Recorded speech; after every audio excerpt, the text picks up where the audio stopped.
திருதி ஸ்தம்பாதாரம் திருடகுண நிபத்தாம் சகமனாம் விசித்ராம் பத்மாட்யாம் பிரதிதிவச ஷண்மார்க கட்டிதாம் ஸ்மராரே மச்சேதக ஸ்புடபட குட்டீம் பிராப்ய விஷதாம்.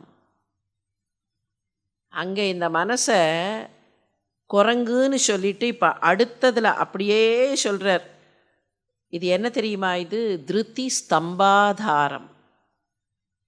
தைரியம் துணிச்சல் இருக்கா இல்லையா, அதையே ஒரு ஸ்தம்பமாக வைத்து கொண்டு அதை ஆதாரமாக பற்றி கொண்டு, அவர் சொல்கிற ஒவ்வொரு டிஸ்கிரிப்ஷனையும் அப்படியே விஷுவலைஸ் பண்ணால் அந்த இமேஜ், அவருடைய இமேஜரி அப்படியே கண்ணுக்கு முன்னால் வரும். திருதி ஸ்தம்பாதாரம், தைரியங்கிற ஒரு தூண், அதுதான் நடுவில் இருக்கிற அந்த ஸ்தம்பம். அந்த ஸ்தம்பம் அப்படியே இருக்குது. திருட குண நிபத்தாம், இந்த ஸ்தம்பத்தை வச்சுட்டு இந்த பக்கத்துலலாம் சைட்லெல்லாம் நல்ல குணம்ங்கிற கயரை வச்சு கட்டியிருக்கு. திருட குணம் நிபத்தாம் சகமனாம், இது மாத்திரம் அதுக்கு கொஞ்சம் வித்தியாசமான குணம், இந்த இமேஜரிக்கு அது பொருந்தாது. சகமனாம், எங்கே வேணாலும் போகக்கூடிய, எந்த நேரத்தில் எங்கு வேண்டுமானாலும் விருப்பத்தோடு போகக்கூடிய ஒரு தன்மை. விசித்ராம், ரொம்ப விசித்திரமானது. மனசினுடைய குணங்கள் இயல்புகள் சொல்லவே முடியாது. மனுஷ மனசினுடைய இயல்பை யாராவது சொல்ல முடியுமா? இப்படித்தான் அந்த மனசு வேலை பண்ணும் அப்படின்னு சொல்ல முடியுமா என்ன? அந்த மனசுக்கு சொந்தக்காரருக்கே அது எப்படி வேலை பண்ணணும்னு தெரியாது. அது எப்படி வேலை பண்ணணும்னு தெரியாது, எந்த சந்தர்ப்பத்தில் என்ன மாதிரி இருக்கும்னு தெரியாது. ஒரு சமயம் பார்த்தா அது ஒரேடியாக முறைச்சின்னு நிற்கும், இன்னொரு சந்தர்ப்பத்தில் பார்த்தா அது இந்த அளவுக்கு பணிஞ்சு போகுமான்னு தெரியாது, அந்த அளவுக்கு பணிஞ்சு போகும். அப்போ அப்படி இருக்கக்கூடிய மனசு. விசித்ராம் பத்மாட்யாம், தாமரை மாதிரி இருக்கக்கூடிய மனசு. பத்மாட்யாம் பிரதி திவச ஷண்மார்க கட்டிதாம், பிரதி திவசம் ஒவ்வொரு நாளும் நல்ல வழியில் போகக்கூடியது. இப்போ குரங்கா இருந்த மனசு என்னவா மாறி போச்சுன்னா, இந்த மனசு இப்போ ஒரு கூடாரமாக மாறிப்போச்சு. நடுவில் ஒரு ஸ்தம்பம், திருடமான தைரியமான ஸ்தம்பம். அந்த ஸ்தம்பத்திலேருந்து ஒரு கூடாரத்துக்கு இப்படி அப்படியும் கயிறு கட்டினா நல்ல குணங்களை வைத்து கட்டக்கூடிய கயிறு. அந்த கூடாரம் விசித்திரமாக இருக்குது. விசித்திரமாக இருக்குன்னா இந்த இடத்துல நன்றாக இருக்குது. நல்ல குளிர்லேருந்து காப்பாற்றுறது, மழையிலேருந்து காப்பாற்றுறது, வெயில்லேருந்து காப்பாற்றுறது, விதவிதமான தன்மைகளை கொண்டு விசித்திரமாக இருக்கிறது. அதே சமயத்தில் தாமரை போல இருக்கக்கூடியது பத்மாட்யாம். பிரதி திவச சன்மார்க்க கட்டிதாம், ஒவ்வொரு நாளும் நல்ல வழியில், சன்மார்க்கம் வழி, மார்க்கம்னாலே வழி, சன்மார்க்கம்னா நல்ல வழி, நல்ல வழியில் போகக்கூடிய தன்மை கொண்ட என்னுடைய மனசுங்கிற கூட்டாரம் இருக்கே, ஸ்மராரே மச்சேதக, என்னுடைய மனசுங்கிற இந்த கூட்டாரத்தில் யார் வந்து வசிக்க வேண்டும் தெரியுமா? இது விசாலமான கூட்டாரம். ஸ்புட பட குட்டீம், இந்த கூட்டாரம் நல்ல பளபளான்னு இருக்கக்கூடிய, நல்ல ஒளி பொருந்தியதாக இருக்கக்கூடிய இந்த மனசுங்கிற கூட்டாரத்தில் யார் வந்து வசிக்க வேண்டும் தெரியுமா? ஜெயஸ்வாமின் சக்தியா சக, சக்தி தேவி இருக்காளே பராசக்தி, அவளோடு கூட நீ வந்து வசிக்க வேண்டும். சிவகணை சேவித விபோ, சிவகணங்களெல்லாம் எப்போதும் வந்திக்கக்கூடிய, சிவகணங்கள் உன்னை நமஸ்கரிக்கக்கூடிய மிக உயர்ந்த தலைவனே, என்னுடைய மனம் என்கிற கூடாரத்தில் நீ உன்னுடைய பராசக்தியோடு வந்து தங்கிவிட வேண்டும், எப்போதும் இங்கே வந்து தங்கிவிட வேண்டும். இந்த மனசு உனக்கு கூடாரமாக இருக்க வேண்டும். மனசு தான் பகவானுக்கான கோயில். உள்ளம் பெரும் கோயில், ஊன் உடம்பு ஆலயம்னர் திருமூலர். இந்த மனசு தான் பெரிய கோயில். மற்ற கோயில்களில் சாதாரண கோயில்கள், இந்த மனசு தான் பெரிய கோயில். என் உள்ளத்துள் வந்து வசித்து விடு. மாணிக்கவாசகர் தான் இன்னொரு இடத்துல பாடுவார், பந்தனை விரலியும் நீயும் நின் அடியார் பழங்குடில்கள் தோறும் எழுந்தருளிய பரனே. பந்தனை விரலியும் நீயும் நின் அடியார் பழங்குடில்கள் தோறும் எழுந்தருளிய பரனே. அது என்ன பழங்குடில்கள்? உன்னுடைய அடியாருடைய பழைய வீடுகளிலெல்லாம் நீயும் பராசக்தியுமாக வந்து எழுந்தருளினீர்கள். அடியாருடைய பழைய வீடுகள்னா புது வீடு வேண்டாமா, பழைய வீடு தானா? அது என்ன பழைய வீடு? உள்ளுக்குள்ளே இருக்கிற ஆன்மா இருக்கே, இது எவ்வளோ பழசு யாருக்கு தெரியும்? இந்த தேகத்துக்கு வேணால் டேட் ஆஃப் பர்த் எல்லாம் சொல்லலாம், இந்த ஆன்மாவுக்கு டேட் ஆஃப் பர்த் யார் சொல்கிறது?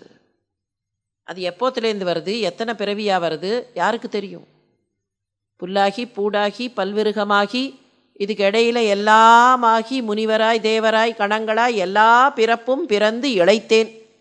அப்போ எத்தனை பிறவி இந்த ஆன்மாவுக்கு வந்திருக்கோ, எவ்வளவு தூரம் சுற்றித்தோ, எங்கெல்லாம் போச்சோ தெரியாது. ததியுறு மத்தில் சுழலும் என் ஆவினா, அந்த மத்து சுத்துற மாதிரி இந்த ஆன்மா எங்கெங்கே எங்கெங்கே எங்கெங்கே என்ன வடிவம் எடுத்து எந்த வடிவத்துக்குள்ளே போய் எப்படி வந்ததுன்னு தெரியாதே. ஆனால் இந்த ஆன்மா அவருடைய கோவில். இந்த ஆன்மாவுக்கு நீங்கள் வயசு சொல்ல முடியாது, இது எவ்வளோ பழசுன்னு சொல்ல முடியாது. பகவான் என்ன பண்ணுறாராம், சிவனும் சக்தியுமாக சேர்ந்து இந்த ஆன்மாவை தேடிக்கொண்டு வந்து அந்த ஆன்மாவில் குடியிருக்கிறார்கள். அதுதான் பழங்குடில்கள் தோறும் எழுந்தருளிய பரனே. நீ எங்கே இருக்கன்னு கேட்டால் நீ வேற எங்கேயோ இல்லை, இந்த ஆன்மாவுக்குள்ளே தான் இருக்க, இந்த ஆன்மாவுக்குள்ளே தான் இருக்க. இந்த ஆன்மாவுக்கே என்ன, அதை சித் அப்படின்னு சொல்கிறோமா இல்லையா? ஆன்மாவுக்கு தான் சித், அறிவுனாலும் சித்து தான். இந்த ஆன்மாங்கிறதே என்ன, ஜீவாத்மாங்கிறதே என்ன? ஆன்மாக்கு ஏதாவது வடிவம் சொல்ல முடியுமா? அது ஒரு சின்ன அறிவு. இந்த அறிவுக்கு பேரறிவு அது சத். அந்த சத்தும் இந்த சித்தும் சேர்ந்தால் ஆனந்தம். அதனால் அந்த சத் என்ன பண்ணுறது, இந்த சித்தை தேடிக்கொண்டு வந்து பராசக்தியோடு சேர்ந்து இந்த சித்துக்குள் அது எழுந்தருளுகிறது. சொல்லப்போனால் நம்ம ரெஸ்பான்சிபிலிட்டி அது. சித்துக்குள்ளே அவரை எழுந்தருளச் செய்வதுங்கிறது நம்முடைய ரெஸ்பான்சிபிலிட்டி. ஆனால் அந்த ரெஸ்பான்சிபிலிட்டியை நாம் சரியாக பண்ணுறோமோ இல்லையோ, அவராக வந்து அதிலே தங்கி விடுகிறார். ஆச்சாரியர் இங்கே என்ன கேட்குறாருன்னா, வந்து இந்த குடிலில் நீ தங்கி விடுன்னு கூப்பிடுறார். மாணிக்கவாசகர் சொன்னார், நான் கூப்பிடுறேனோ இல்லையோ நீயாகவே வந்து தங்கி விடுகிறாய் எழுந்தருளிய பரனே. இந்த சித்துக்குள்ளே வந்து தங்க வேண்டும். அதுதான் எல்லா இடத்துலையும். சிதாகாசத்தில் ஆடுகிறார்னு சொல்கிறோமே, சிதம்பரத்தில் ஆடுகிறார், அம்பலவாணராக ஆடுகிறார்னா எங்கே ஆடுகிறார்? சித் அம்பரத்தில் ஆடுகிறார். இந்த சித்துக்குள்ளே ஆட வேண்டும், இந்த சிதாகாசத்தில் ஆட வேண்டும்னு அவருக்கு ஆசை. அந்த ஆசையைத்தான் இந்த குடிலுக்குள் வந்து நீ எழுந்தருள வேண்டும், பராசக்தியை அழைத்து கொண்டு வந்து என்னுடைய நெஞ்சத்தில் நீ குடியிருக்க வேண்டும். அப்படி கூப்பிடும்போது என்னவாக கூப்பிட்டார்னா, ஸ்மராரேனர். ஸ்மராரி, மனசிலிருந்து தோன்றிய மன்மதனை அழித்தவர், அதனால் ஸ்மராரி. மன்மதனை எரித்தவர் ஸ்மராரி. என்னுடைய மனசு இப்போ கூடாரமாக மாறிவிட்டது. இந்த மனசுலேருந்து மன்மதன் தோன்றுகிறான். மன்மதன்னு சொல்கிறோமே, அந்த மன்மதன் எங்கேருந்து வந்தான்? மகாவிஷ்ணுவினுடைய மகனாக தோன்றினான் அப்படின்னெல்லாம் சொல்கிறோம். ஆனால் அவனுக்கு பேரே என்னன்னா மன்மதன். இந்த மனசுக்குள்ளேந்து வரக்கூடியவன் தான் மன்மதன். மனசில் இருக்கிற வேண்டாத ஆசைகள், மனசில் இருக்கக்கூடிய பலவிதமான சலனங்கள், மனசில் இருக்கக்கூடிய விம்ஸ் அண்ட் ஃபேன்சிஸ், இதுக்கெல்லாம் ஒரு உருவம் கொடுத்தா அதுதான் மன்மதன். அப்போ அந்த விம்ஸ் அண்ட் ஃபேன்சிஸ், அந்த வேண்டாத விஷயங்கள், தேவையற்ற விருப்பங்கள், இதையெல்லாம் எரிச்சியே ஸ்மராரி. இப்போ என்ன ஆயிடுத்துன்னா, நீ எரிச்சதுக்கப்புறம் அந்த வேண்டாத விஷயங்கள்லாம் போயிட்டதுனால என்னுடைய மனம் என்கிற குட்டில் இப்போது ஸ்புட்டமாக இருக்கிறது. நீ எரிச்சு உன்னுடைய அந்த அக்னி நெருப்பில் இது ஸ்புட்டம் போடப்பட்டு இந்த குட்டில் இப்போ தூய்மையாக இருக்கிறது. It is now fit for you to ஆக்கியூபை. இதுக்கு முன்னால் மன்மதன் இருந்து ஆட்டம் போட்டுருந்தான். அந்த மன்மதன் எரிஞ்சு போனதுக்கப்புறம் இந்த மனம் இப்போது நீ வந்து தங்குவதற்கு தக்கதாக இருக்கிறது. அதனால தான் இந்த ஸ்லோகத்தில் பகவானை கூப்பிடும்போது ஸ்மராரி ஸ்வாமின், ஸ்வாமின்னு இன்னொரு பெயரையும் சொன்னார். ஜெய ஸ்வாமின் சக்தியா சக சிவகணை சேவித விபோ. சிவகணங்கள் உன்னை ஆராதிக்கிறார்கள் அப்படிங்கிறது ஒரு பக்கம். விபு அப்படின்னு சொல்கிறச்சே எல்லா இடங்களிலேயும் இருக்கக்கூடியவன். இப்போ என்ன சொல்ல வர்றாருன்னா, எல்லா இடங்களிலேயும் இருக்கக்கூடிய நீ என்னுடைய மனசுக்குள்ளேயும் வந்து இருந்து விடு. எப்போதும் எல்லா இடங்களிலேயும் இருக்கக்கூடியவன். ஆனால் ஸ்பெசிஃபிக்காக அங்கே போட்ட அந்த 2 வார்த்தை ஸ்மராரி ஸ்வாமின், இந்த 2 வார்த்தைக்கும் மனுஷ மனசுக்கும் பெரிய தொடர்பு உண்டு. ஒன்று ஸ்மராரி மன்மதனை எரித்தவர், இன்னொன்று ஸ்வாமின். ஸ்வாமின்னா என்ன அர்த்தம்? ஸ்வ அப்படிங்கிற அந்த வார்த்தைக்கு என்ன அர்த்தம்? ஸ்வயம் அப்படின்னு சொல்கிறோமே, எல்லாருடைய சுயம், என்னுடைய சுயத்தை நான் விட்டு கொடுக்க மாட்டேன், இட் இஸ் மை ஸ்வயம் அப்படிங்கிறமா இல்லையா? அந்த ஸ்வயம் என்ன? அவரவர்கள் அந்த ஸ்வயம்ங்கிறது தான் ஏதோ நம்முடைய கேரக்டரிஸ்டிக், நம்முடைய குணாதிசயம் அப்படின்னு நினச்சிட்டு இருக்கோம். என்னுடைய சுயம், அந்த என்னுடைய சுயம்ங்கிறது என்ன? என்னுடைய சுயம் அப்படிங்கிறச்சே ஒன்று நினச்சி பார்க்கணும். அந்த ஸ்வயம் தனியாக செயல்பட முடியுமா? எதற்கு தனியாக செயல்படுகிற சக்தி இருக்கோ அதுதான் ஸ்வயம். ஸ்வயம் அப்படின்னா it has to function independently without any dependence. வேறு எங்கேயும் சார்ந்திருப்பது மாத்திரமில்லை, வேறு எந்த கண்ட்ரோலும் இல்லாமல் இதால் செயல்பட முடியுமானா இந்த ஜீவனால் தனியாக செயல்பட முடியுமா?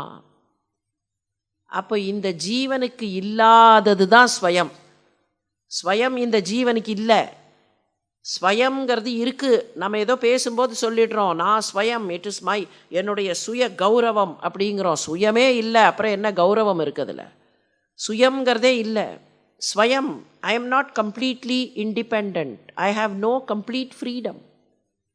எதை வேண்டுமானாலும் எப்படி வேண்டுமானாலும் செய்யக்கூடிய சக்தியோ ஆற்றலோ அதற்கான நிலையோ இந்த ஜீவனுக்கு இருக்கான்னா இல்லை. அப்போ யாருக்கு ஸ்வயம் இருக்கோ அவர் தான் சுவாமி. சுவாமி அப்படிங்கிற அந்த வார்த்தைக்கே அர்த்தம் என்னன்னா, ஸ்வயம் இருப்பவர் சுவாமி. நாமம் இருப்பவர் நாமி மாதிரி ஸ்வயம் இருப்பவர் சுவாமி. வைஷ்ணவ சித்தாந்தம் இதை ரொம்ப அழகாக சொல்லும். ஸ்வயம் இருப்பவர் சுவாமி. அங்கே வைஷ்ணவ சித்தாந்தத்தில் பகவானுக்கும் ஜீவனுக்கும் இருக்கக்கூடிய உறவுகள் அப்படிங்கிற அந்த லிஸ்ட்டில் சுவாமி ஸ்வத்து, அது தமிழில் வரும்போது உடையான் உடைமை. ஸ்வயம் அவருக்கு இருக்குது, அதனால் அவர் சுவாமி. நமக்கெல்லாம் என்ன இருக்குதுன்னு கேட்டால், we can be dependent on the God. We can only be dependent on the God. ஆட்டுவித்தால் யாரொருவர் ஆடாதாரே. நான் தனியாக ஆடணும்னு நினச்சா கூட அந்த பக்கத்தில் ஆட விடாமல் அவர் பண்ணிட்டார்னா ஒன்றும் பண்ண முடியாது. அப்போ அவருடைய சொத்தாக மட்டும்தான் இருக்க முடியும். சொத்து, சொத்துங்கிறது தான், ஸ்வத்துங்கிற வார்த்தை தான் சொத்து. ஸ்வயம் இருப்பவனுடைய உடைமையாக இருப்பது சொத்து. இப்போ சொத்து நமக்கு தெரிஞ்ச மாதிரியே வச்சு பார்ப்போம். ஒரு சொத்து cannot function independently. அது நீங்கள் என்ன அசட்டாக வேணாலும் இருக்கட்டும், இம்மொபைல் அசட், மொபைல் அசட், என்னவா வேணாலும் இருக்கட்டும். ஒரு வீடு இருக்குது, எனக்கு பெருசாக வீடு கட்டியிருக்கேன், 24 கோடிக்கு வீடு கட்டியிருக்கேன் அப்படின்னே சொல்லுவோம். அந்த சொத்து தன்னால் நடந்து போக முடியுமா? அந்த சொத்து தன்னால் ஏதாவது பண்ண முடியுமா? ரெஜிஸ்டர் ஆஃபீஸில் போய் நானே ரெஜிஸ்டர் பண்ணிட்டு வரேன் அப்படின்னு அது சொல்ல முடியுமா என்ன? அந்த சொத்துக்கு உடையவனுக்குத்தான் எல்லா அதிகாரங்களும் இருக்கும், அவனுக்குத்தான் சுதந்திரம் இருக்கும். இதுக்கு பாரதந்திரியம் மாத்திரம்தான் இருக்கும். அப்போ அந்த உடையான் உடைமை, அவன் உடையான், இது உடைமை. அப்பா நான் உன்னுடைய உடைமை. இந்த உடைமையை நான் குடிலுக்குள்ளே வந்து தங்க வேண்டியது உன்னுடைய பொறுப்பு. சுவாமி நீதான் சுவாமி. இந்த குட்டில் இருக்குது, என்னுடைய மனம் என்கிற குட்டில் இருக்குது. இந்த குட்டிலுக்குள்ளே நீ வந்து தங்கணுமே தவிர உன்னை நான் வா வா வான்னு இழுத்தா கூட நீ வராமல் போயிட்டேன்னா நான் என்ன பண்ணுவேன்? அதனால் இந்த குட்டிலை தூய்மைப்படுத்தி வைத்திருக்கிறேன். இதுக்குள்ளே இருந்த எல்லா வக்கரமும் எரிஞ்சு போச்சு. எப்படி மன்மதன் எரிஞ்சு போனானோ அப்படி எல்லா வக்கரமும் எரிஞ்சு போச்சு. தேவையற்றதெல்லாம் போச்சு. இப்போ இது புடம் போட்ட தங்கமாக இருக்கிறது. புடம் போட்ட தூய்மையான குட்டிலாக இருக்கிறது. இந்த குட்டிலுக்குள் நீ சக்தியோடு சேர்ந்து எழுந்தருள வேண்டும். நான் உன்னை கூப்பிடலாம், ஆனால் எழுந்தருளுவது நீதான் எழுந்தருள வேண்டும். இங்கே வா அப்படின்னு கூப்பிடுகிறார். ஆச்சாரியருக்கு இந்த மனசை பலவிதமாக சொல்லணும்னு ஆசை. அப்படியா? அந்த ஆசையில் சொல்லும்போது அந்த மனசு எவ்வளவு சலனத்துக்குரியதோ அதே மாதிரி இந்த மனசினுடைய தன்மைகள் எவ்வளவு வேறுபடுங்கிறதையும் காட்டுறார். ஒரு ஸ்லோகத்தில் மனம் ஒரு கபீனர், அடுத்த ஸ்லோகத்திலேயே இந்த மனசு அப்படியே தூய்மையாக ஒரு குட்டிலாக இருக்குன்னு ஒரு பெரிய ஒரு க்ளோரியஸ் இமேஜ் கொடுத்தார். இப்போ அடுத்தது இன்னொன்று சொல்ல போகிறார். இந்த மனசு என்ன செய்கிறது தெரியுமா அப்படின்னு சொல்ல போகிறார். பிரலோப ஆத்யைர் அர்த்தாஹரண பரதந்திரோ தனிகிருஹே பிரவேஷான் யுக்தசன் பிரமதி பகுதா தஸ்கரபதே. இப்போ சிவபெருமானை கூப்பிட்டார். தஸ்கரபதினர், தஸ்கராணாம் பதி அப்படின்னே சொல்லும் சிவபெருமான. வேதம் சொல்கிறச்சே, உபனிஷதங்கள் சொல்கிறச்சே அவரை தஸ்கராணாம் பதி, திருடர்களுக்கு தலைவனேனும். The best of the thieves, திருடர்களுக்கு தலைவன். தஸ்கராணாம் பதி, தஸ்கரன்னா திருடன். தஸ்கராணாம் இருக்கிற திருடர்களுக்கெல்லாம் யார் பெரிய திருடன்னு கேட்டால் நீ தான். இப்போ அதே வார்த்தையே இங்கே சொன்னார். தஸ்கர பதே, திருடர்களுக்கெல்லாம் தலைவனாக இருப்பவனே. இந்த மனசு என்ன பண்ணுகிறது தெரியுமா? உனக்கு தான் தெரியும். இந்த மனசு என்ன பண்ணுகிறதுங்கிறத உங்ககிட்ட தான் சொல்லணும். பிரலோப ஆத்யைர் அர்த்தாஹரண பரதந்திரோ தனிகிருஹே.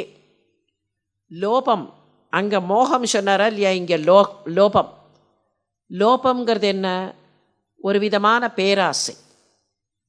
எல்லாம் எனக்கு தான் வேணும், எல்லாம் எனக்கு தான் வேணும், எல்லாம் எனக்கு தான் வேணும் அப்படிங்கிற ஒரு பேராசை. அந்த பேராசையில் என்ன ஆகும்னா, சாதாரணமாக சொல்லும்போது லோபி யாருக்கும் கொடுக்கக்கூட மாட்டார்பார்கள். அது அந்த பேராசை இருக்கிறதுனால லோபி எதையுமே கொடுக்க மாட்டார். இது எனக்கு, இது எனக்கு, இது எனக்கு. அப்படி லோபம் உட்பட்ட லோப ஆத்யைர், லோபாதி குணங்கள் இருக்கே, எல்லாத்தையும் தனக்கு தனக்கு தனக்கு தனக்குன்னு எடுத்து வச்சுக்கொள்ளக்கூடிய அந்த மாதிரி ஒரு தன்மை. அந்த தன்மையில் அர்த்தாஹரண, செல்வத்தையெல்லாம் பறித்து கொள்ளையடித்து, தனிகிருஹே, செல்வத்தையெல்லாம் கொள்ளையடித்து நல்ல பிரமாதமாக ஒரு செல்வ வீடு இருக்குது, பணக்காரர் வீடு இருக்குதுன்னு வச்சுப்போம். இந்த மனசு என்ன பண்ணும் தெரியுமா? லோபத்திலேயே ஆட்பட்டு செல்வத்தையெல்லாம் பறித்து கொண்டு, ஒரு பெரிய பணக்கார வீடு இருந்ததுன்னா அந்த பணக்கார வீட்டுக்குள்ளே போகிறதுக்கு தான் இது ஆசைப்படும். பிரவேஷான் யுக்தசன், அங்கே பிரவேசிப்பதற்கு தனி கிரகே, தனம்னா செல்வம், தனி கிரகம் அப்படின்னா செல்வ வீடு. பெரிய வீடு இருக்குது, ஒரு பணக்கார பங்களா இருக்குதுன்னு வச்சுப்போம். அந்த பங்களாவை விட்டால் இது போய் அங்கே உக்காந்துக்கும்.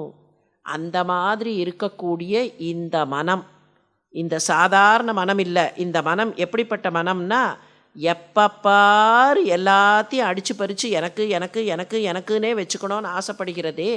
இமம் சேதஸ் சோரம் கதம் இக சகே. இந்த மனசை, இந்த மனசுங்கிற திருடனை நீ உன்னுடையதாக அடக்கி கொள்ள வேண்டும்.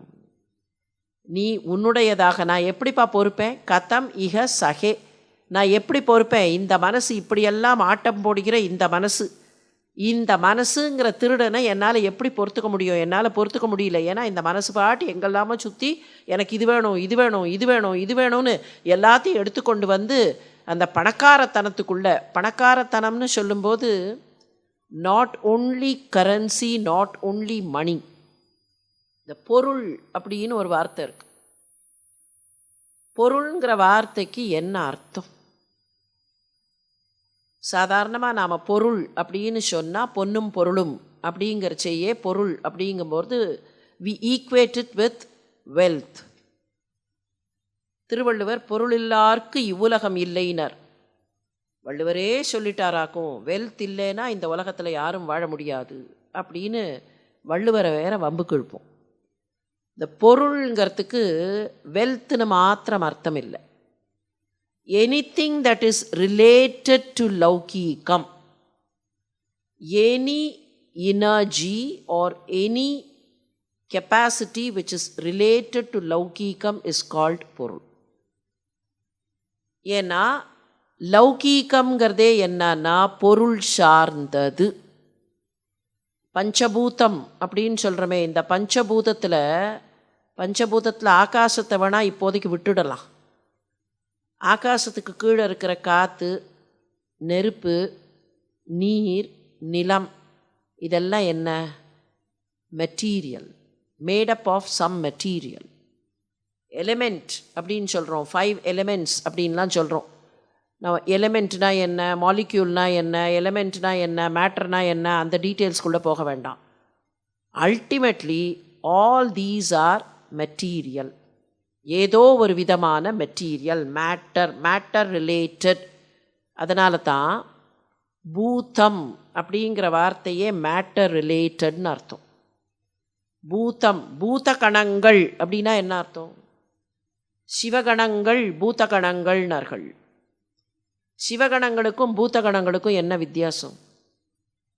எல்லா சிவனுடைய கணங்கள் தான், எல்லா சிவனுடைய குழந்தைகள் தான், எல்லா சிவனுடைய கணங்கள் தான், எல்லா சிவனுடைய அடிமைகள் தான்.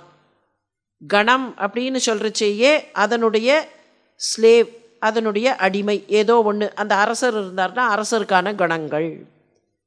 இப்போ சிவனுடைய கணங்கள். ஆனால் பூதகணத்துக்கும் சிவகணத்துக்கும் என்ன வித்தியாசம்னா, அந்த சிவகணம்ங்கிறது சூக்ஷ்மமாக ஒளி பொருந்தியதாக இருக்கக்கூடிய கணம். பூதகணம் நம்ம படம் போடுறச்சையே பார்க்கலாம். பல சமயத்தில் சிவபெருமான் படம் போட்டால், இல்லை கைலாசத்தில் அவர் இருக்காருன்னு போட்டால், எந்த ஓவியர் போட்டாலும் சரி, அந்த பூதகணம் அப்படின்னு போடுறச்சையே அது ஒரு மான்ஸ்ட்ரஸாக, அதுக்கு மண்டை பெருசுதாக இருக்கும், இல்லைன்னா உடம்பு சின்னதாக இருக்கும், அது குட்டையாக இருக்கும், குரலானாக இருக்கும், ஏதோ கொஞ்சம் ஒரு டிஸ்ப்ரப்போர்ஷனட்டாக தான் போடுவோம். அந்த பூதகணம் அப்படிங்கிறது பூத வடிவில், இந்த மெட்டீரியல் வடிவில் இருக்கக்கூடியது. பஞ்சபூதத்தால் ஆன தேகம், இந்த தேகமே பூதம்தான். தேகத்துக்குள்ள வந்தால், வடிவத்திற்குள் வந்தால் அது பூதம். அப்போ இந்த தேகங்கள் கொண்டவர்கள் எல்லாமே பூதகணங்களில் அடக்கம். என்ன நாம் அதை அங்கே மான்ஸ்ட்ரஸாக பார்த்தோன்னா நாம் இல்லை, அது வேறு யாரோ அப்படின்னு ரொம்ப சந்தோஷப்பட்டுக்கிறோம். இந்த பஞ்சபூதங்களால் ஆன தேகம் கொண்ட எல்லாமே பூதம்தான். அந்த காலத்தில் ஃபிசிக்ஸ் டெக்ஸ்ட் புக்குக்கு தமிழில் என்ன பேர், இல்லை ஃபிசிக்ஸ் பாடத்துக்கு என்ன பேர் சொன்னார்கள்? பௌதிகம். அப்புறம்தான் இயற்பியல் வந்தது. பூதத்தோடு தொடர்பு இருப்பதெல்லாம் பௌதிகம். பூத பௌத்திகன்னு பாடினாரே முத்துசாமி தீட்சிதர். அப்போ பூதம், பூதத்திலேருந்து வரக்கூடியதெல்லாம் பௌத்திகம். எதை பற்றி எல்லாம் படிக்கிறோம் ஃபிசிக்ஸில்? Anything that is material, anything that is physically touchable, physically perceivable, ஃபிசிக்கலாக பார்க்கக்கூடியது, உணரக்கூடியது, தொடக்கூடியது, ஸ்புரிக்கக்கூடியதுன்னா அந்த ஃபிசிக்கலாக இருக்கக்கூடிய மேட்டர், மெட்டீரியல், அதுதான் பூதம். அந்த பூதத்தோடு தொடர்பு இருக்கக்கூடிய தன்மைகள், அந்த பூதத்தோடு தொடர்பு இருக்கிற தன்மைகளில் பொருள், எதெல்லாம் பூதத்தோடு தொடர்பு இருக்கோ அதெல்லாம் பொருள். பொருண்மை தமிழில் வரும்போது பொருண்மைன்னு சொல்லுவார்கள். நீங்கள் மெட்டீரியல், மேட்டர் அப்படின்னு சொல்லும்போதே அது பருப்பொருள், அதுக்கு பொருண்மை இருக்குது. இந்த பொருள்னு சொன்னால் எனிதிங் ரிலேட்டட் டு பூதம், anything related to matter, anything. அதில் எனர்ஜியும் உண்டு, மேட்டரில் தானே எனர்ஜி, அந்த எனர்ஜியும் உண்டு, அதில் வீரமும் உண்டு, அதில் வெல்த்தும் உண்டு, அதில் கொஞ்சம் பாசிட்டிவிட்டியும் உண்டு. இது எல்லாமே பொருள் தான். இது எல்லாத்தையும் சேர்த்து இந்த உலகத்தில் ஒரு ஜீவன் வாழ வேண்டும்னு சொன்னால் இந்த தேகத்தில் வாழ வேண்டும்னு சொன்னால் அதுக்கு என்னெல்லாம் தேவையோ அதெல்லாம் சேர்த்து வீரம், துணிச்சல் எல்லாம் பொருள் தான். நம்ம என்ன பண்ணிட்டோம், வசதியாக பொருள் இல்லாருக்கு இவ்வுலகு இல்லைன்னு வள்ளுவர் சொன்னார்னா, எங்களுக்கு வசதியாக இருக்கக்கூடியது பொருள் இல்லார் அப்படின்னு சொன்னால் அந்த பணத்தை பார்த்துட்டு, வெல்த்தை பார்த்துட்டு, கரன்சியை பார்த்துட்டு பொருள்னு சொல்லிடலாம். அப்போ எல்லாவற்றையும் எனக்கு எனக்கு எனக்கு எனக்கு என்று சேகரித்து கொள்ளக்கூடிய மனப்பான்மை, அந்த மனப்பான்மையைத்தான் இங்கே சொல்கிறார். பிரலோப ஆத்யைர் அர்த்தாஹரண பரதந்திரோ தனி கிரகே. இது எல்லாத்தையும் எடுத்துக்கொள்கிறது. அந்த தனம்ங்கிறதுல எல்லாம் அடக்கம், வெறும் பணம் மாத்திரமில்லை, எல்லாம் அடக்கம். அந்த கிரகத்துக்குள்ளே போய் பிரவேஷான் யுக்தசன், இந்த உலக வாழ்க்கைக்கு, இந்த லௌகீக வாழ்க்கைக்கு என்னெல்லாம் செல்வம் தேவையோ, என்னெல்லாம் ஐஸ்வர்யம் தேவையோ அதையெல்லாம் எனக்கு எனக்கு எனக்கு எனக்குன்னு எடுத்து இந்த மனம் என்கிற திருடன் தனக்கு என்று எல்லாவற்றையும் திருடிக்கொள்கிறதே. தஸ்கரபதே, நீதானே இப்போ இருக்கிறதுலையே பெரிய திருடன். இந்த மனசு இந்த மாதிரி எல்லாத்தையும் சேர்த்து சேர்த்து வச்சு இதுக்குள்ளேயே சுற்றி சுற்றி வருகிறதே, இதை நான் எப்படி பொறுத்து கொள்வேன்? கதம் இக சகே சங்கர விபோ தவ அதீனம் கிருத்வா. நீ என்ன பண்ணு, இதை உனக்கு அடிமையாக்கிக்கொள். தவ அதீனம் கிருத்வா. முன்னாலேயும் கேட்டார், என்னை அதீனம், உன்னுடைய அதீனமாக மாற்றிக்கொள். நீ என்னை அதீனமாக மாற்றிக்கொள். மயி அபராதே குரு கிருபாம். நிரபராதியாக இருக்கிற என்ன உன்னுடைய கிருபையினால் காப்பாற்றுனார். இப்போ யார் நிரபராதி? மனசு தான் எல்லாத்தையும் திருடி வச்சுக்கிறதே. அப்போ யார் நிரபராதி? இந்த மனசு நிரபராதியா? யார் நிரபராதி? நான் அபராதம் பண்ணலைப்பா. மயி அபராதே, நான் பண்ணலை. நிர் அபராதே, மயி நிர் அபராதே, நிரபராதே, நான் நிரபராதி, எனக்கு உன்னுடைய கிருபையை காட்டு. அப்போ யார் தப்பு பண்ணுகிறார்கள்? யார் நிரபராதியாக இருக்கிறார்கள்? The highest level of விசாரம், அதைத்தான் இந்த ஸ்லோகத்தில் சொல்கிறார் ஆச்சாரியர். மனுஷர்கள் மனசு இல்லாமல் வாழ முடியாதவர்கள். மனுஷன் அப்படின்னு சொன்னாலே மனசு இருக்கக்கூடியவர்கள் தான் மனுஷியர்கள். வாழ்க்கைக்கு மனசு தேவை. மனசு இல்லைன்னா இந்த மனித வாழ்க்கையை வாழ முடியாது. இப்போ மற்ற விலங்குகளுக்கெல்லாம் மனசு இல்லையான்னு கேட்கலாம். மற்ற விலங்குகளுக்கு மனசு இருக்கா இல்லையாங்கிறத விட அந்த மனசு முழுமையாக வேலை செய்யலைங்கிறது தெரியறது. மற்ற விலங்குகளுக்கு இருக்கிற மனசு, it is not complete in the sense, இப்போ ஒரு நாய் இருக்குது, அதுக்கு நாம் சாப்பாடு போடுறோம், சாப்பிட்றது, அப்படியே போகிறது, பசிக்கிறது அந்த நாய்க்கு. அங்கே ஏதாவது உணவு இருந்தால் டக்குன்னு போய் எடுத்துரும். இதை எடுக்கலாமா கூடாதா, இந்த இடத்துல இது வேறு யாருக்காவது வச்சுருக்கா அப்படின்னெல்லாம் அது எந்த டிஸ்கிரிமினேஷனும் யூஸ் பண்ணாது. ஆனால் மனுஷ மனசு அப்படி இல்லை. இந்த மனுஷ மனசு will use a lot of discrimination. இதை செய்யலாமா கூடாதா, இது தப்பா சரியா, நியாயமா அநியாயமா, தர்மமா அதர்மமா, அந்த டிஸ்கிரிமினேஷன் தான் மனுஷ மனசினுடைய ஹையஸ்ட் லெவல். அதுதான் மனசுங்கிறதே. ஏன் மனசு இருப்பவன் மனுஷன், அப்போ அதுக்கெல்லாம் மனசு இல்லையானா அதுக்கு அந்த டிஸ்கிரிமினேஷன் சென்ஸ் வரல. This has to be discriminated, this has to be delineated from this அப்படிங்கிற அந்த சென்ஸ் வரல. குப்பையாக இருக்கிற இடத்துலையே படுத்துக்கும், எந்த இடத்துல குப்பையோ அந்த இடத்துலையே படுத்துக்கும். அந்த குப்பையிலேயே நாம் சோத்தை போட்டால் அதையே சாப்பிடும். அது குப்பையாச்சே, அந்த இடத்துல சாப்பிடக்கூடாதேன்னு அதுக்கு தெரியாது. ஆனால் இந்த மனுஷ மனசுக்கு அந்த டிஸ்கிரிமினேஷன், அதுதான் மனசினுடைய ஹையஸ்ட் கெப்பாசிட்டி. அந்த கெப்பாசிட்டி இருக்கிற மனசு. இப்போ இந்த டிஸ்கிரிமினேஷன் சென்ஸ் இந்த மனசுக்கு என்ன கேப்பபிலிட்டியை கொடுக்கணும்னா, எது சரி எது தப்பு, எது நியாயம் எது அநியாயம் மாத்திரமில்லை, இந்த மனசை வைத்துக்கொண்டு தெய்வத்தை வழிபடுவது. இப்போ நாய்கிட்டேயோ பூனைகிட்டேயோ கொண்டு போய் ஒரு பகவான் படத்தை வச்சா அதை வழிபட வேண்டும்னு அதுக்கு எவ்வளவு தெரியும்?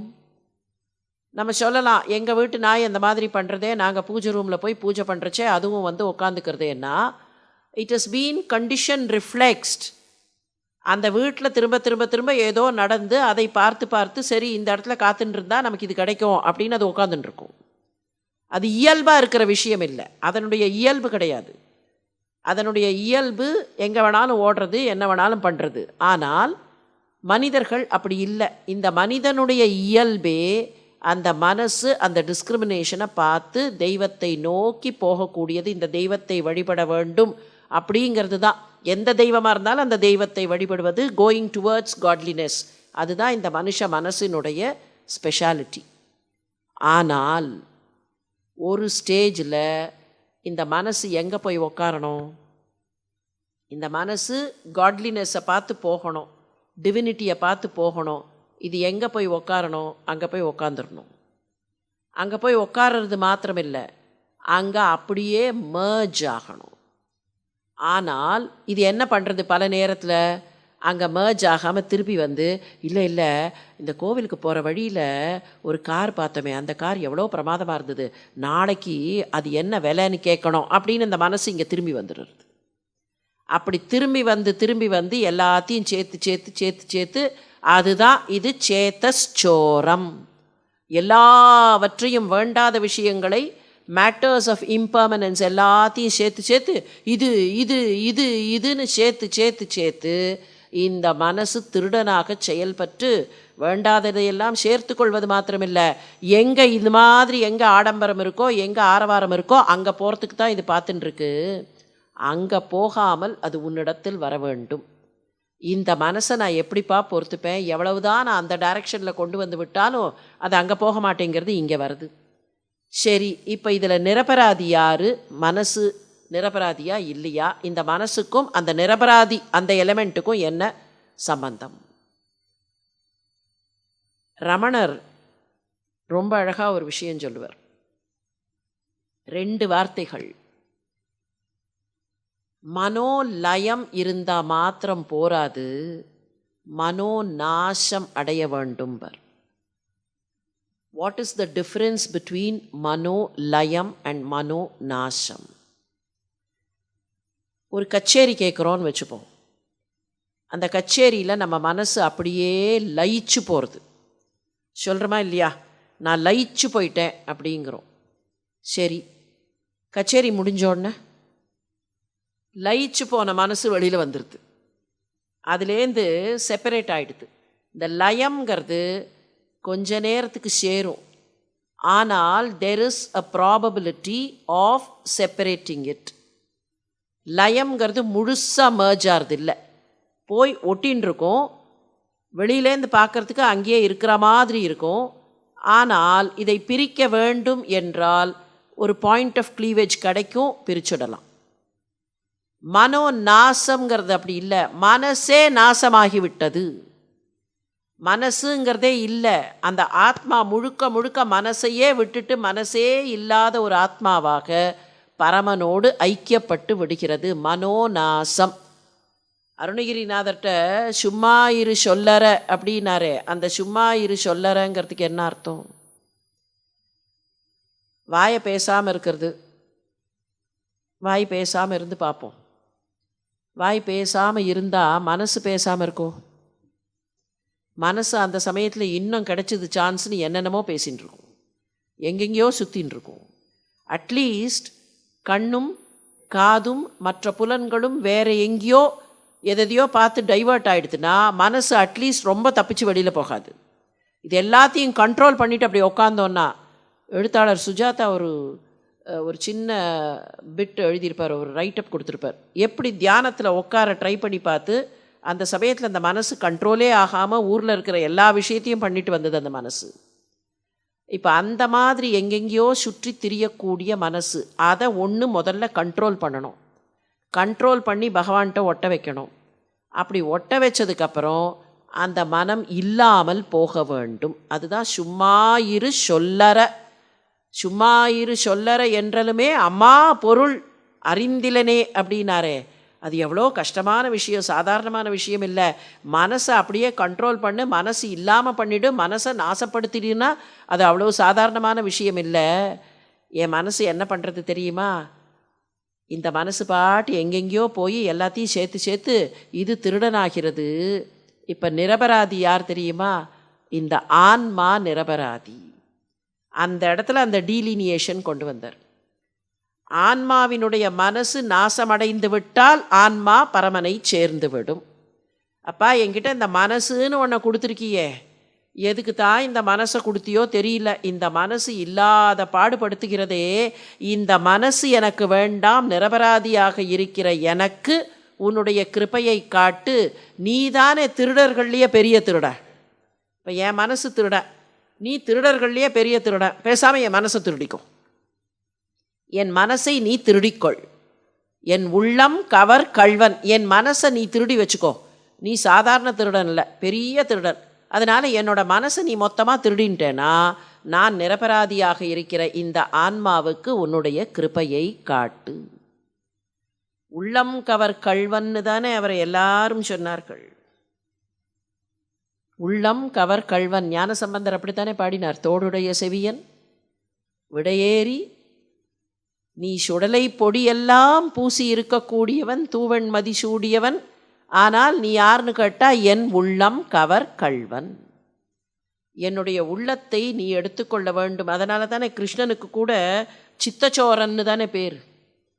என்னுடைய சித்தத்தை நீ கவர்ந்து கொள்ள வேண்டும். என்னுடைய இந்த சித்தத்தை, இது தனி திருட, இந்த திருடனை எடுத்துக்கணும்னா திருடனுக்கு திருடனாக இருக்கிறவன் தான்ப்பா வரணும். தஸ்கரானாம் பதி, என்னுடைய உள்ளங்களை எல்லாம் நீ எடுத்துக்கொண்டு விடு.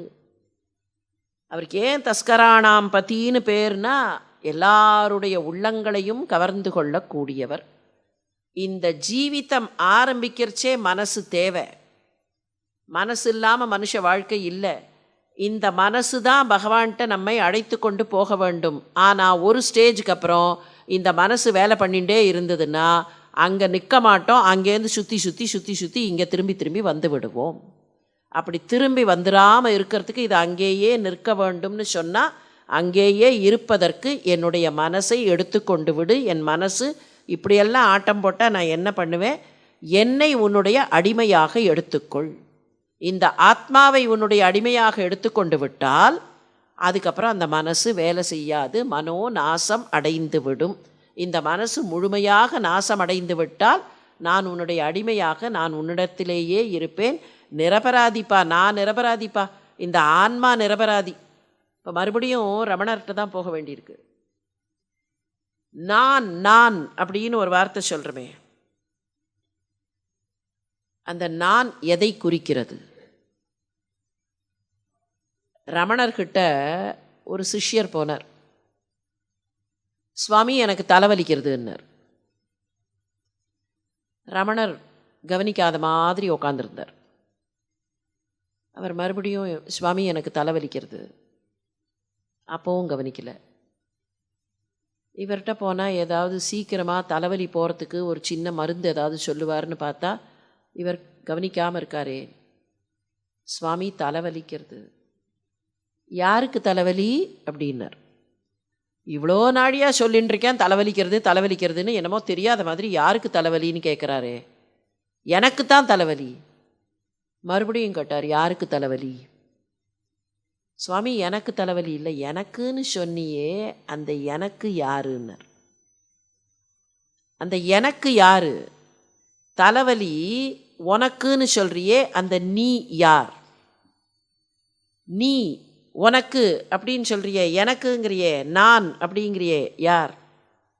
தலைவலி இந்த உடம்புக்கு தானே. அப்போ இந்த உடம்பு தான் நீயா? எவ்வளோ பெரிய விஷயம் பாருங்கள். இந்த உடம்பு தான் நீயா? தலைவலி இந்த உடம்புக்கு. அப்போ இந்த உடம்பு தான் நீயா? இந்த உடம்போடு முடிஞ்சு போயிடுமா? அப்போ இந்த உடம்பு அழிந்தால் நீயும் அழிந்து போகிறாய். இந்த உடம்பு தான், அதுக்கு மேலே ஒன்றும் இல்லை. அப்போ உள்ளே இருக்கிற ஆன்மாவா இந்த உடம்பா? எது அந்த நான்? நான் அப்படின்னு சொல்கிறோமே, அந்த நான் அப்படிங்கிற அகங்காரம் வந்து உட்கார்கிறதே, எந்த நான்? இந்த உடம்பு மாத்திரம் நானா, இல்லை வேற எங்கேயோ இருக்கா அந்த நான்? அந்த நானை எங்கே தேடிக்கொண்டு போக வேண்டும்? அந்த நானை கண்டுபிடிச்சிட்டா அதுக்கப்புறம் எல்லாமே சுகமாக இருக்கும். அப்போ அந்த நானை கண்டுபிடிப்பதற்கு இந்த மனசு எங்கேயாவது ஒரு ஸ்டேஜில் விலகி கொண்டு வழிவிட வேண்டும். இந்த மனசு தான் முதல்ல உந்து சக்தி. ஆனால் அங்கே போனதுக்கப்புறம் மனசு மாத்திரம் வேலை பண்ணிட்டுன்னா அது எல்லாத்தையும் எனக்கு எனக்கு எனக்குன்னு இட் வில் பி அ திருடன் hoarding every thing for my self. This is for me, this is for me, this is for me அப்படின்னு எல்லாத்தையும் ஹோல்ட் பண்ணினா அந்த மனசு சரியான மனசு இல்லை. எனவே சங்கர விபோ மயி நிர் அபராதே குரு கிருபாம். நான் நிரபராதிப்பா, இந்த ஆத்மா நிரபராதி. எனவே எனக்கு உன்னுடைய கிருபையை காட்டு. இந்த மனசு என்னை படுத்தாமல் பார்த்துக்கொள். இந்த மனசை நான் எப்படி பொறுத்து கொள்வேன்? இதை நீ அடக்கம் செய். இந்த மனசை எப்படியாவது நீ அடங்க வைத்து விடு. அதீனம் குருனர். ஆள் அப்படின்னு ஒரு வார்த்தை சொல்கிறோம் தமிழில். எப்போதும் இந்த வார்த்தை ஆள். ஆள்னா என்ன அர்த்தம்? இன்னைக்கு பார்லன்ஸில் ஆள்னு சொன்னால் ஒரு நபர் இல்லையா? இத்தனை ஆட்களுக்கு உணவு படைக்க வேண்டும் அப்படின்னா தட் நம்பர் ஆஃப் இண்டிவிஜுவல்ஸ். ஆள்காட்டி விரல் அப்படின்னு வேற ஒரு விரல் இருக்குது. ஆள்காட்டி விரல்னால் யாரையாவது காட்டுவது ஆள்காட்டி விரல். ஆளுங்கிற வார்த்தைக்கு ஒரிஜினல் அர்த்தம் அடிமை. அவ்வளவுதான். இது அடிமை. ஆளாக கொண்டு விட்டேன். ஆட்கொண்டார் அப்படின்னா என்ன அர்த்தம்? ஆள். ஆள்னு சொல்லும்போதே இது ஆளப்படுகிறது. அதுதான் அதீனம். ஆதீனத்தால் அதீனம் செய்யப்படுகிறது. அவரால் இது ஆளப்படுகிறது. இது ஆளுகைக்கு உட்பட்டது. இது அடிமையாக இருப்பது. ஆட்காட்டி விரல் ஆட்காட்டி விரல்னார்களே, யாரையோ காட்டுறதுக்கு இல்லை. இது யாரையோ காட்டுற ஆள்காட்டி விரல் இல்லை. இதுதான் அடிமை என்று தன்னையே காட்டக்கூடியது. ஆங்கிலத்தில் ஒரு பாட்டு உண்டு. If you point a finger at someone there are 3 fingers pointing back at you. இந்த ஒரு விரல் அப்படி காமிச்சோன்னா இந்த 3 விரல் நம்மக்கிட்ட தானே இருக்குது, நம்ம பார்த்து தானே இருக்குது. அப்போ இது ஆட்காட்டி விரல்ங்கிறது not to point at someone else. ஆள்காட்டி விரல்ங்கிறது சின்முத்திரையிலேருந்து வந்தது. சின்முத்திரையில் இந்த விரலும் இந்த விரலும் சேர வேண்டும். அதுக்கு சின்முத்திரைன்னு பெயர் சொல்லுங்கள், இல்லை ஞானமுத்திரைன்னு பெயர் சொல்லுங்கள், ரெண்டும் ஒன்று தான், பெரிய வித்தியாசம் இல்லை. இந்த சின்முத்திரையில் இதுவும் குருக்ஷேத்திர போர்க்களத்தில் கண்ணன் காட்டினதும் இந்த ஞானமுத்திரை தான். தட்சிணாமூர்த்தி தெய்வம் காட்டுவதும் இதே ஞான சின்முத்திரை தான். சின் அப்படின்னாலே சித்துனாலே அறிவு தான். ஞான முத்திரை சின்முத்திரை ரெண்டுத்துக்கும் அர்த்தம் ஒன்று தான். இந்த முத்திரையில் என்ன?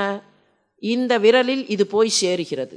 இது ரெண்டும் சேர்ந்தாச்சுன்னு சொன்னால் இட் இஸ் அ சர்க்கிள். சர்க்கிளுக்கு there is no starting point, there is no ending point.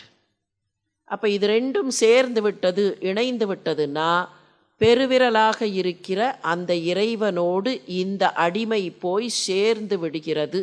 பரமனோடு இந்த ஜீவன் சேர்ந்து விடுகிறது. எப்போ? சைவ சித்தாந்தத்தில் இந்த 3 விரலுக்கும் ஒரு விளக்கம் உண்டு.